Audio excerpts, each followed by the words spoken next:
You've been a champion of quality. You've created an industry almost single-handedly in the country. There are still a lot of question mark about Indian industry. We moved from allowing Indian industry to do nothing 25 years ago to this year we are talking about the fact that certain industry leaders can get away with everything. Crony capitalism is creating and enhancing the trust deficit between business and civil society. Where are we today on this? How far justified is the fact that Indian industry seems to have let down the rest of the country? So, first and foremost, let me comment on crony capitalism, because this is something which is universal. It's not unique to India, okay? I think every part of the world is used to crony capitalism. And that basically points to a close nexus between the ruling political system and business and the business world, where they get certain favors. And this could be at the national level and the local level. Yeah, absolutely. Now, the point is that yes, in India, in recent times, there has been a lot of concern about crony capitalism, and it is very evident that there is crony capitalism from the kind of mounting debts that you see, talked about today especially. Undeserving industry managers got funds for projects that they could not handle. Yeah, it's very clear, and what is even more telling is the fact that it's the public sector banks that have actually, raised these or allowed these companies. They have the highest NPAs. Right? So they have the highest NPAs, and therefore I think it's something that we have to take note of and make sure that we don't allow it to run amok. And this is what has happened today. I mean, today you can see that most of these debtors are actually have got debt levels where it's very difficult to pay back based on their present businesses and their present business earnings. And of course, some people are being sort of unfortunately singled out, even though their debts in comparison are not that high. But the fact of the matter is that you've got to do something about it. What can be done? Well, obviously, there is now, the government has actually woken up and is actually taking a very strong set of measures, saying that, look guys, we are not going to lend you anymore. So using your sector's phrases, one is the cure for the malaise that we have, and second is prevention to ensure it doesn't continue and get worse. So prevention is very easy. You can institute a set of norms, and now I'm sure all banks have woken up to the fact that they've had to provide for huge NPAs, right? I mean, that was a very good thing they did, that they provided for all their, their book losses, which was being sort of pushed under the carpet. And they've been basically forced to provide for all these huge, debts that they have taken on their books. But beyond that, I think it's also going to be about what is the cure. So I think prevention is easier than cure for the future. I think the cure has to be about tidying up these balance sheets.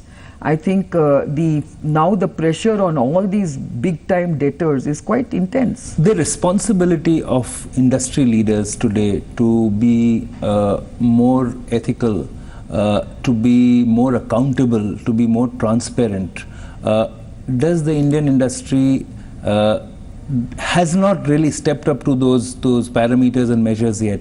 Do you think it will happen now?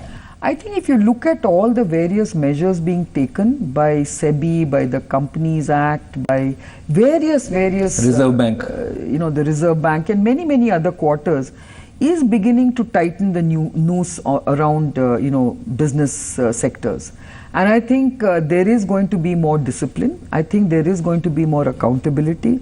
I think there is a recognition today that and I must say that the Modi government has taken a very strong leadership position in attacking crony capitalism.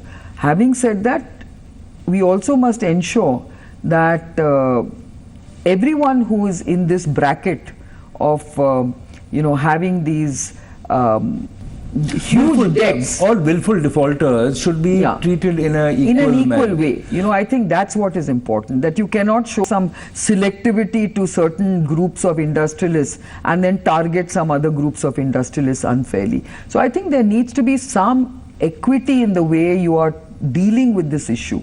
And I think there has to be fairness in which you're dealing with this issue. Prime Minister Narendra Modi... And of course, the bankruptcy law is a big part of this. Absolutely.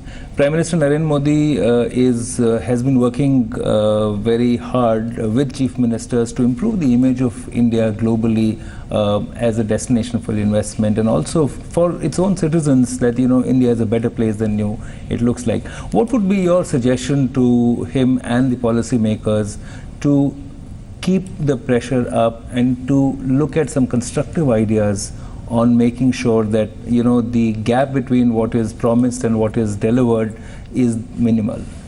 So there are many areas where we need to improve. You know, the first thing is, of course, we are an over-regulated economy, and I think the Prime Minister is very seized of this. He realizes that we are over-regulated, we need to simplify regulations and ease of doing business, so there is a strong focus on that. But it's so far not realized any tangible kind of benefits to industry. I still find it as regulated as before, you know, and we need to really focus on that. The second thing is also about you know, the infrastructure. You know, I think infrastructure has to improve dramatically to enable us to actually run our businesses more efficiently.